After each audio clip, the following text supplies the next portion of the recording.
Bienvenue à vous, content de vous retrouver. Ben oui, on reprend du service.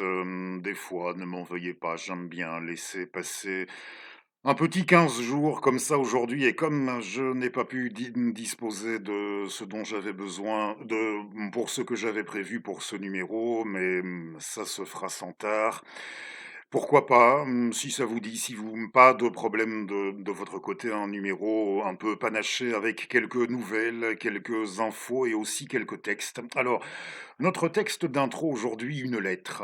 Oui, un fragment d'une correspondance. Je vous donne le nom de l'auteur et les références du bouquin. Immédiatement après, bien sûr, une lettre qui a été écrite par un homme de 35 ans. Oui, et qui est datée du 4 septembre 1928. Elle commence par Très chère madame. Pour vous expliquer ce que j'aime tout particulièrement dans vos poèmes sur la nature, je voudrais vous en citer un, et ainsi vous saurez exactement quelle est ma pensée, car ce n'est pas possible à dire, et je ne crois pas que ce le soit jamais. Semblable à la nuit claire, regardez le cristal silencieux de la montagne. Voyez son blanc glacé, la cascade aux chaudes agitations latin. Dans votre Notre Père, tout ce que vous dites ramène sans intermédiaire aux phrases de la prière. L'idée en est très belle et très bien représentée. Pouvez-vous patienter jusqu'à ce que je vous rende en personne vos manuscrits? Je ne vous le demande pas parce que je suis trop paresseux pour les envoyer par la poste, mais parce que j'ai bien trop peur de les lui confier. Écrivez-moi, s'il vous plaît, en toute franchise, votre avis là-dessus.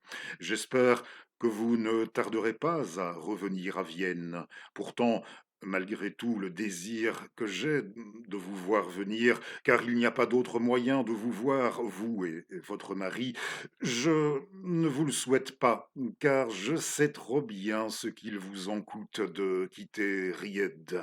Oui, pouvoir passer sa vie dans un tel endroit, ce serait merveilleux. En automne, j'en prends toujours une conscience particulièrement vive. Actuellement, je voudrais partir. Pouvoir le faire maintenant signifierait être libre, indépendant et avoir la possibilité de se consacrer entièrement au travail pour lequel on est venu au monde. Mais je n'en suis pas là et pour longtemps encore.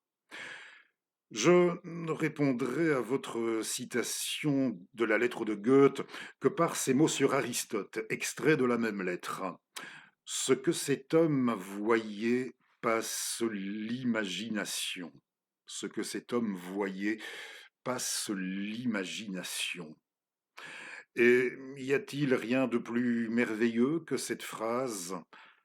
Ce qui nous manque, ce n'est pas l'expérience, c'est le repos de l'âme, qui seul peut rendre l'expérience vraie, durable et utile.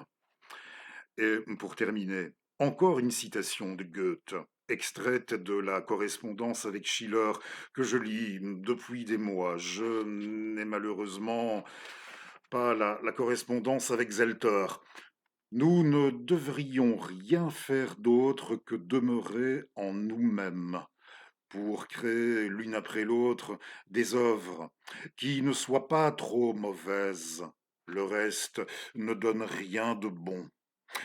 Cette lettre a été adressée à une poétesse, Hildegard Jones, par Anton Webern, le compositeur Anton Webern, 1883-1945. Nous avons déjà eu l'occasion de l'évoquer, de revenir aussi sur sa fin tragique à l'automne 1945, et une des fins aussi qui, quelque part, force le plus l'imagination des musicologues, de tous ceux qui se passionnent à l'art et à la vie des musiciens, aux résonances symboliques pour sûr qu'on peut y trouver. Mais voilà. Oui, pour le trouver, ce livre, je ne sais pas si c'est devenu difficile, hein. Ça fait un petit temps déjà que ça a été édité. Les lettres à Hildegard Jones et aussi à Joseph Humplick d'Anton Webern sous le titre générique très beau de Journal à une amie.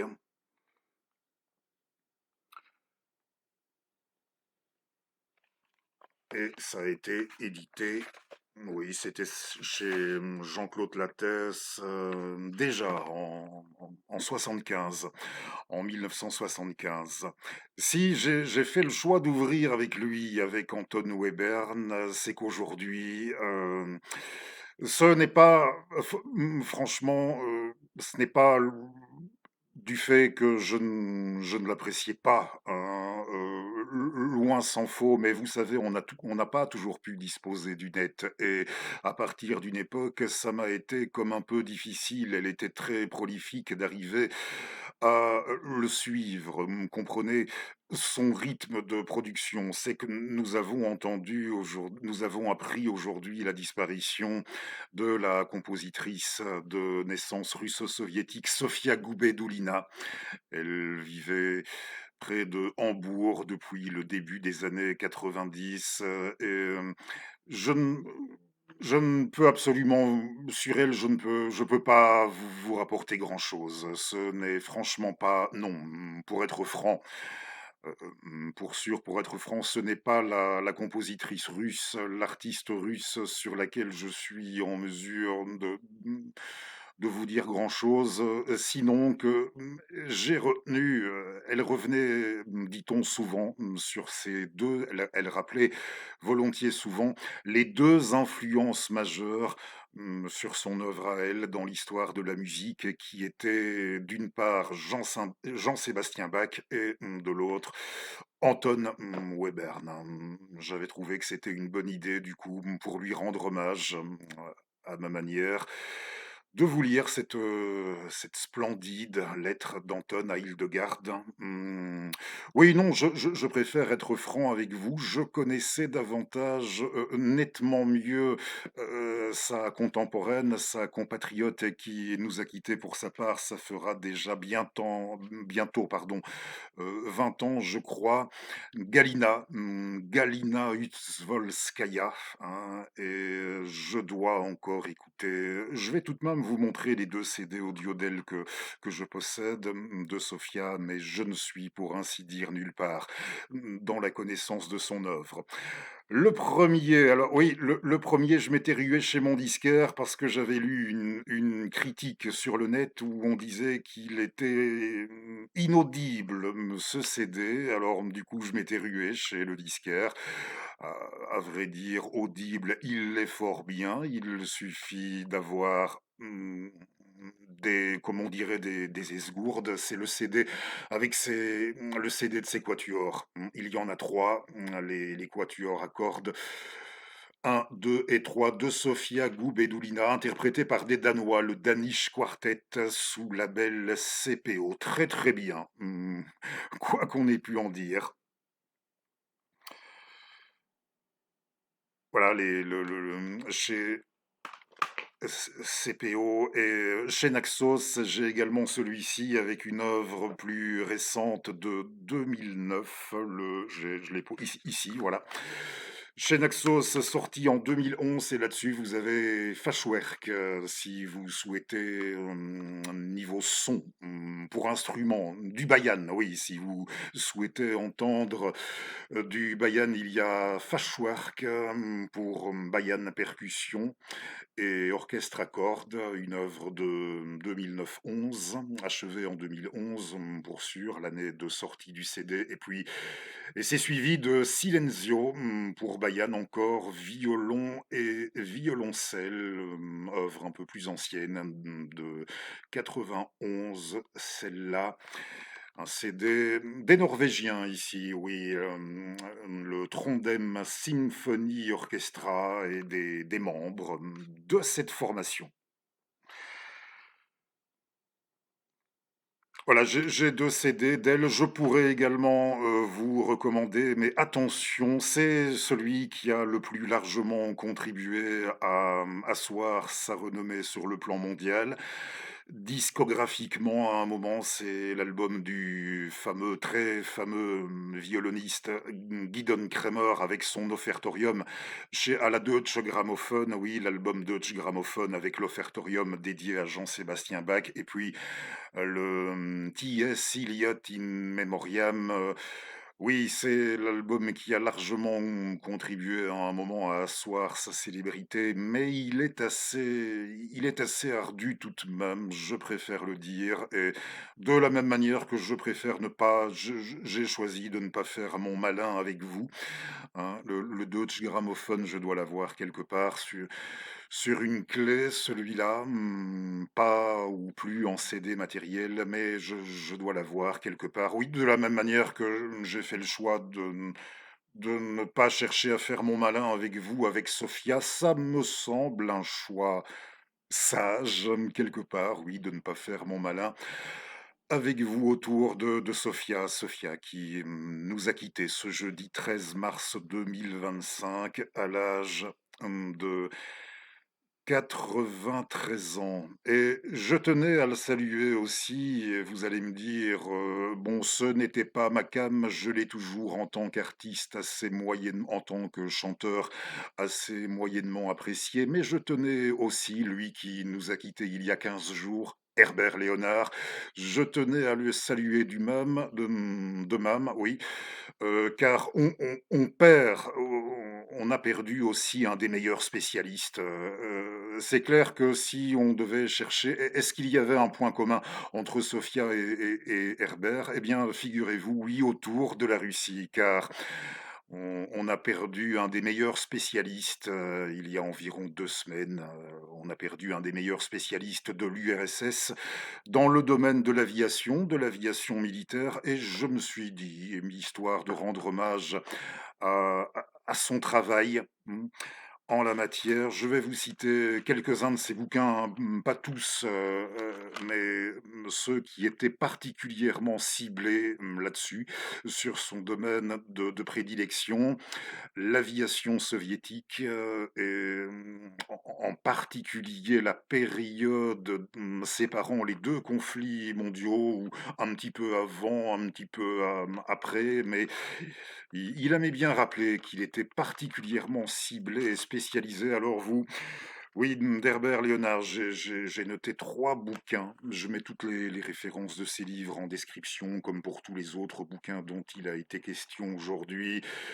Il y a les oui, ce sont des si vous permettez, donc je m'aide de mon petit carnet, car avec le temps, j'ai la mémoire ma mémoire, ça devient comme du gruyère, hein, et donc je les ai notés. Je préfère vous les rapporter avec précision. Ce type d'ouvrage, en général, les titres sont plutôt longs, hein, soin de précision, là encore, à l'adresse des collectionneurs, des spécialistes, ça se comprend.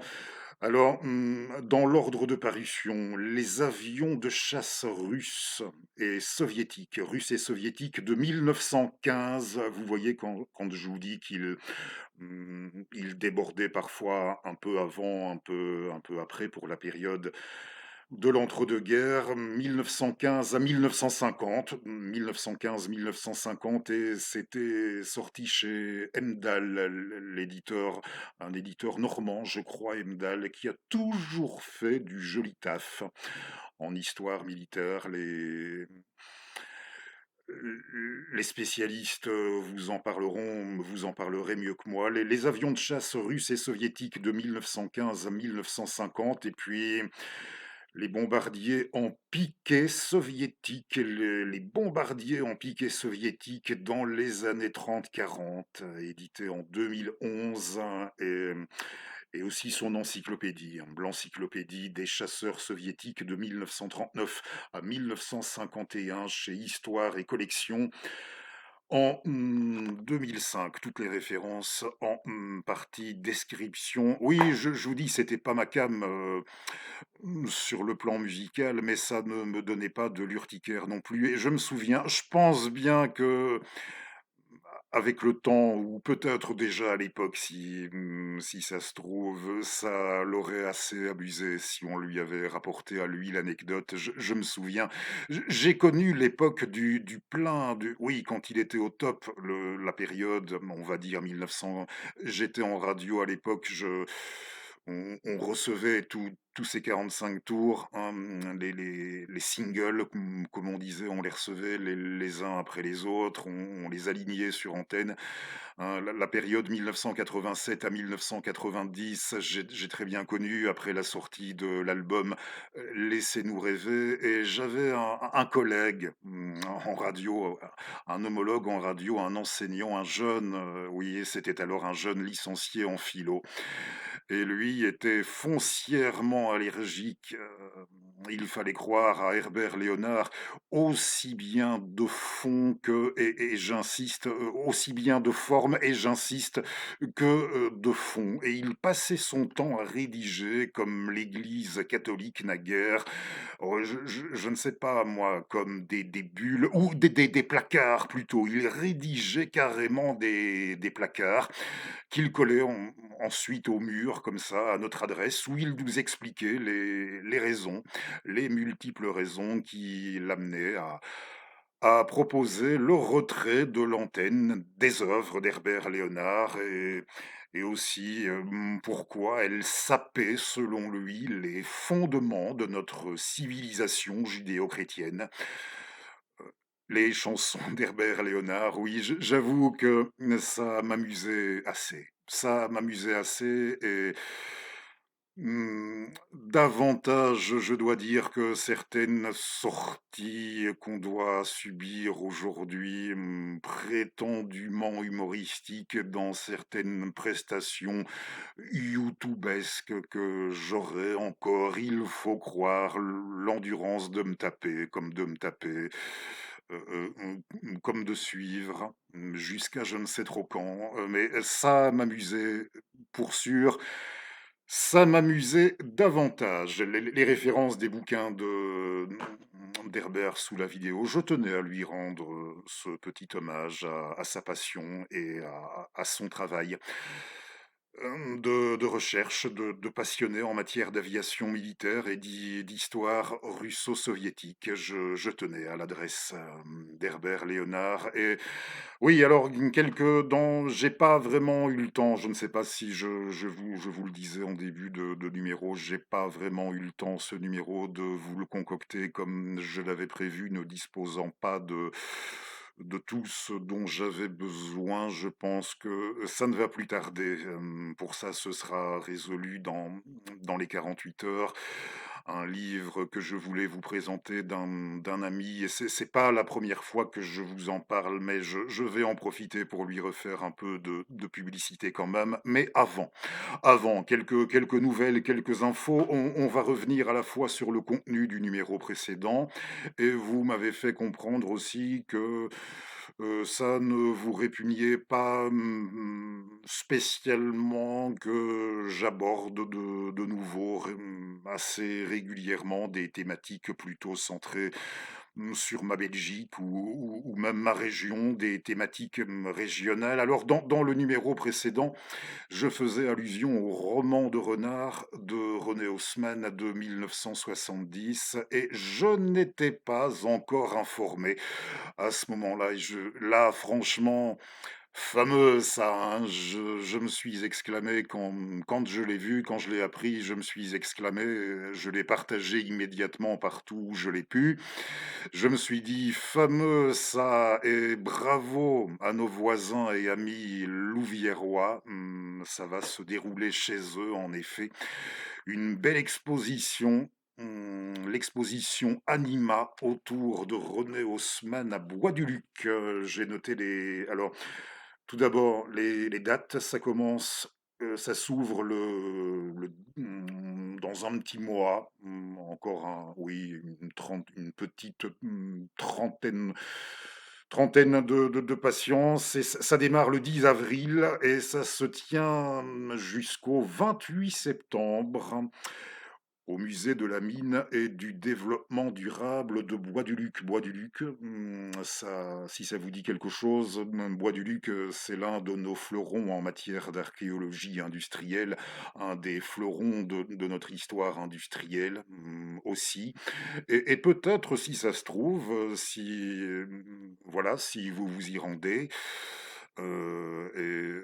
pour sûr, je vais m'y rendre, perso, pour sûr. Je ne bouge plus des masses par les temps qui courent, mais franchement, pour René, alors là, oui, je vais faire un effort pour sûr et peut-être que, par rapport à ce que je viens d'évoquer autour de ce site et de ce passé industriel, par rapport à vos centres d'intérêt, peut-être que ce sera l'occasion pour vous de faire, comme on dit, d'une pierre deux coups, hein. À Bois-du-Luc, au musée de la mine et du développement durable, je rappelle donc, mais je le mets aussi sous la vidéo du 10 avril au 28 septembre, exposition Anima René Haussmann à La Louvière, chez nos voisins de La Louvière. Et pour le bouquin dont j'aimerais vous signaler la sortie à présent, eh bien là, on va se rendre. La Louvière se trouve au nord de là où je réside, à Binche, hein. C'était le carnaval il y a un peu plus d'une semaine à l'heure où je m'exprime. Chez nous, le carnaval de Binche édition 2025. Nos voisins du nord, la Louvière, les Louviérois et si on s'aventure du côté de l'ouest, alors là, nos voisins occidentaux, les Montois. Les Montois à Mons. Et de même qu'il y a 5 ou 6 ans, j'en ai déjà parlé, j'en reparlerai, était parue une somme assez conséquente sur l'histoire de notre cité de Binche. Eh bien maintenant, c'est le tour de nos amis Montois avec cet ouvrage. Bon, il est pas, je vous préviens, hein, là, il faudra casser le cochon, faire des économies, je ne sais trop. Oui, il faudra casser le cochon tout de même. Il n'est pas vraiment donné, mais oui, c'est une somme conséquente aussi.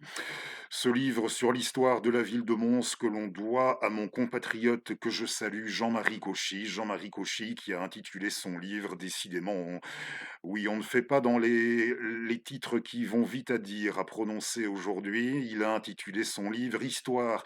Lui, il l'a intitulé Histoire de la ville de Mons, politique, militaire, aménagement du territoire, hein. Politique, militaire, aménagement du territoire. On me signale en plus d'un endroit que chez l'éditeur Racine, ce serait déjà épuisé. Le premier tirage, pour sûr, serait vraisemblablement épuisé. Renseignez-vous auprès de votre libraire ou par moteur de recherche. Je ne peux pas pour ça en faire davantage, pour vous. Renseignez-vous, mais je tenais tout de même à signaler la sortie de cette somme autour de Mons. Quand on me parle de Mons dans ma profonde subjectivité, alors là, je retombe encore sur de la musique. Un Gilles Binchois, compositeur à la fin au sortir de l'ère médiévale, 15e siècle, Gilles Binchois et au siècle suivant, au 16e, Orlando de la Sousse, ou si vous préférez Roland de la Susse, hein. Oui, Gilles Binchois, Roland de la Susse, mais il n'y a pas que, et il n'y a pas que ça, hein, à rapporter autour de l'histoire de Mons. Je me dis que ce ne serait pas une mauvaise idée. Il faudrait mieux un jour cibler un numéro autour de la cité montoise. Voilà, ce sera une bonne idée en littérature et autour de la cité montoise en général. Il y a un tas de choses passionnantes à rapporter. C'est une ville qui, elle aussi, s'est trouvée, comme on dit, à plus d'une reprise, au carrefour de l'histoire, sous des angles différents, et au carrefour de l'histoire. Le livre de Monsieur Cauchy, La ville de Mons militaire, donc politique militaire, aménagement du territoire. Et pour terminer, eh bien oui, ce dont je n'ai pas pu disposer, je voulais vous le montrer, et, ça ne tardera plus. On finira bien par y arriver. Un jour, pour sûr, on y arrivera.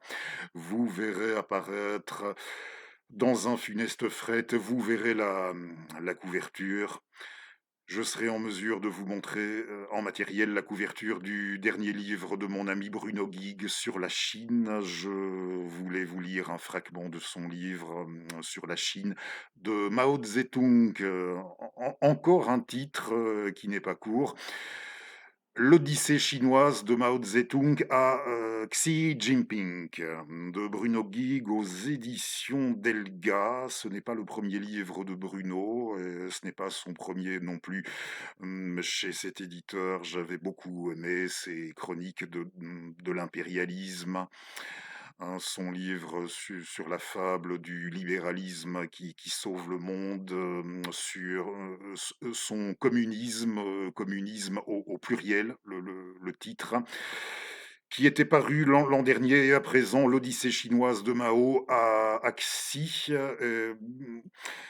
Pour des raisons de timing, les dernières fois où je me suis rendu à la capitale, ça n'a pas été possible pour moi d'aller là où j'étais sûr de pouvoir mettre la main sur le bouquin de Bruno. Ça devrait se faire dans les 48 heures. Et je me suis dit, hein, mais je lui refais un peu de pub en passant. Lisez Bruno.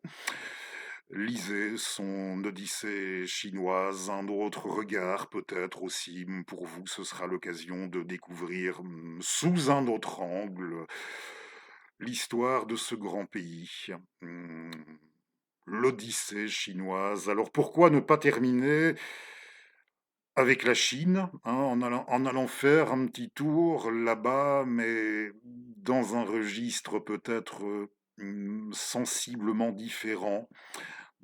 Peut-être pas abordé par Bruno dans son livre ou pas en priorité la poésie. Le registre de la poésie avec un livre qui était sorti en l'an 2000 et qui s'intitule 23 délices, l'album d'un amateur. C'était dans la blanche à la NRF chez Gallimard.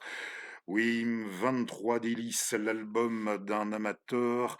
Si vous êtes sinologue ou tout simplement passionné, connaisseur, si vous êtes en mesure de m'éclairer, je suis, là aussi, je préfère être honnête avec vous, je suis dans l'impuissance pour ce qui est de vous dire s'il s'agit si l'autrice a travaillé sur la base, l'autrice ou l'auteur, comme vous préférez, a travaillé sur la base d'anciens textes qui existaient déjà, des productions anciennes en matière de poésie chinoise, de littérature, ou s'il s'agissait d'une pure création poétique de notre auteur à 100%. Je suis dans l'impossibilité de vous le dire.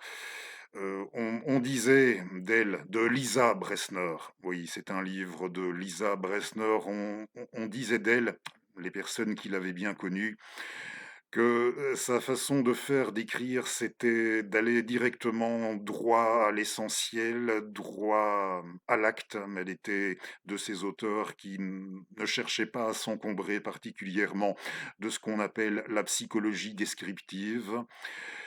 Hein, c'est franchement impressionnant. Déjà, elle avait 29 ans au moment de la publication de ce bouquin des 23 délices. Elle avait 29 ans en l'an 2000, et la liste des ouvrages, quand on consulte la page du même auteur, sa bibliographie était déjà assez impressionnante aux éditions Gallimard, et pas seulement. Et elle en a encore sorti pas mal après. Notamment, vous irez voir des albums illustrés à destination de la jeunesse.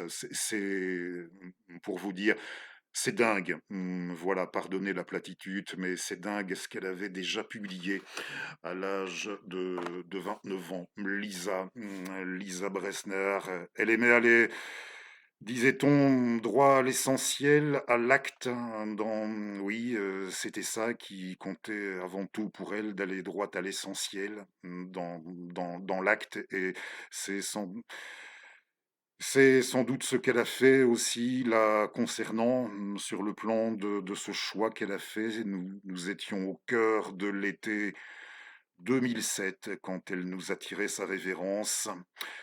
L'une, des plus grandes sinologues françaises contemporaines, Lisa est mmh, quand j'avais appris la chose, je m'étais dit, c'était pour ainsi dire l'une de mes contemporaines directes. Mmh, Née en 71 et 72, perso, oui, pour ainsi dire, l'une de mes contemporaines directes et je m'étais posé la question de savoir si notre génération, oui, si notre génération avait commencé à se détruire et je me demandais surtout pourquoi commencer par ces fleurs à la fois les plus savantes, les plus belles, les plus exquises? Lisez l'œuvre de Lisa Bressner.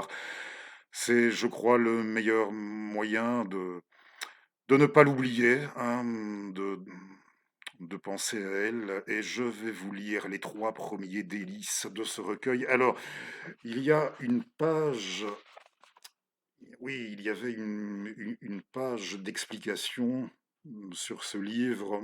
On ne connaît ni son origine, ni son nom. 5 saules s'élèvent devant sa maison, de là son surnom. Monsieur Cinq Saules. Oui, la maison de Monsieur Cinq Saules, de nature paisible, il parle peu. L'argent et la gloire ne le préoccupent plus. Il aime lire, mais ne s'attache pas à distinguer le fond de la forme.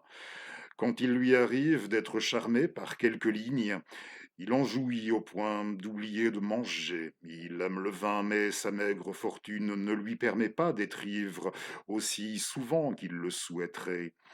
Ses amis qui connaissent son penchant pour l'alcool l'invitent à trinquer avec eux. Sa coupe ne reste pas longtemps pleine. Il les vide l'une après l'autre jusqu'à l'ivresse. Enfin saoul, il se retire sans se soucier de savoir en quel lieu ses pas le porteront. Sa maison semble en ruine et le protège mal des vents et du soleil. Il porte une veste courte et agite souvent ses baguettes dans un bol de riz vide. Cela lui est égal.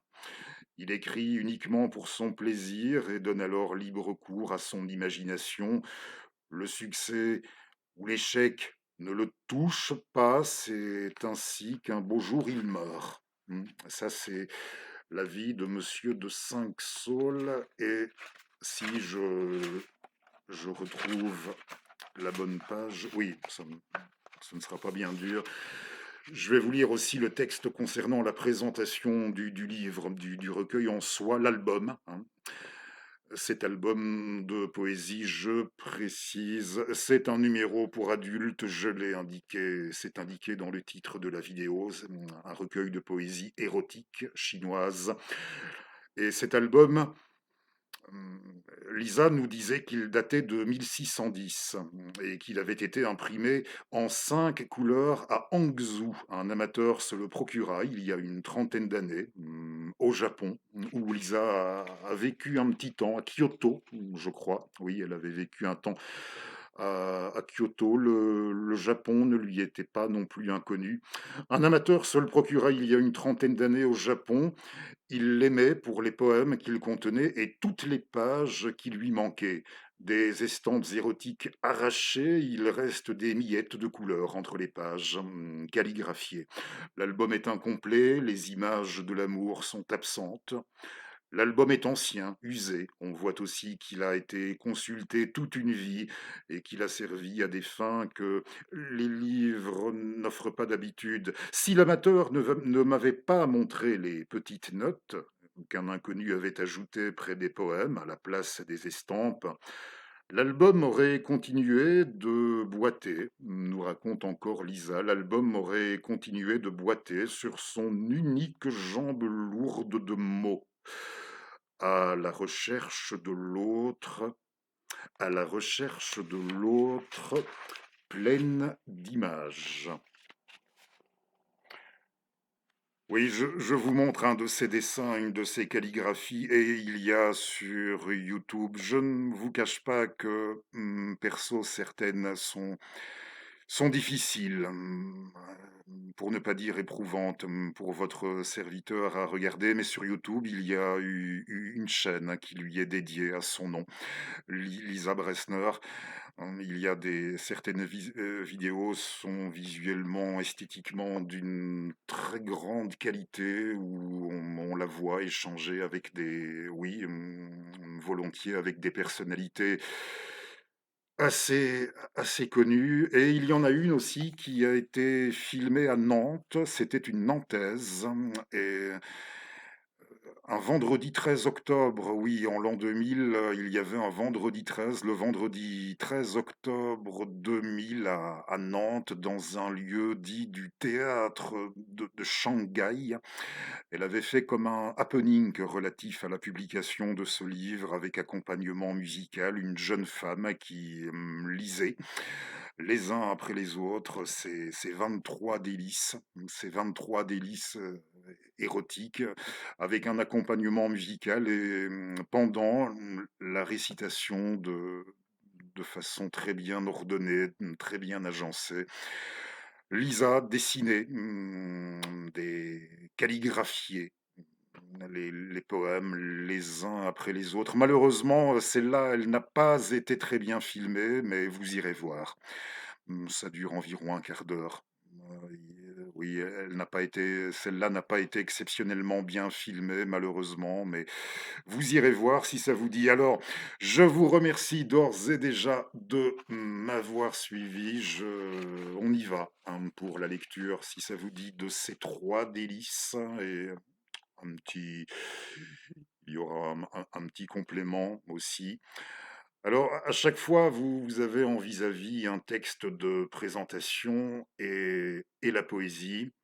Pour le premier, on nous dit: une étroite couverture brodée est étendue sur le sol. Un paravent a été déplié pour que l'œil indiscret ne voit du couple que les têtes et les pieds. Des saules et des oiseaux sont peints sur le papier du paravent. L'homme est nu, allongé sur la couverture, la femme est assise sur lui. Elle porte une robe longue qui se noue au milieu des seins. Elle en relève les pans derrière son dos pour montrer son sexe. Au premier plan, on voit les chaussures de l'homme. Dans le fond, un petit vase et un brûle-encens. Le poème s'intitule Comme un rêve. Toute la nuit, ils ont joué aux nuages et à la pluie. Leur désir est violent. Ils ignorent le temps qui passe. La rosée inonde le cœur de sa pivoine. Elle sent son corps fondre, se dissoudre comme du lait caillé. L'amour pèse dans son ventre, l'amour est lourd. Le rêve des immortels, sous le règne d'une mer arc-en-ciel. Le deuxième délice. Alors, texte de présentation: une longue couverture brodée est étendue sur le sol, dans le coin d'un jardin, à l'ombre d'un rocher artificiel. Trois pots de fleurs et de saules miniatures regardent le couple. La femme est allongée sur le dos, sa tête repose sur un oreiller dur, ses bras et ses jambes enlacent l'homme. Une nuit en bateau. Second délice, une nuit en bateau. L'œil d'une fleur s'endort, le saule se courbe. À peine a-t-il tendu la main vers ses seins que ses petits pieds se dressent, lotus en l'air. Son chignon éclate, des nuées de mèches se dérobent, elle murmure des noms intimes, des choses mignonnes. Continue, mon amour, ne relâche pas ton effort.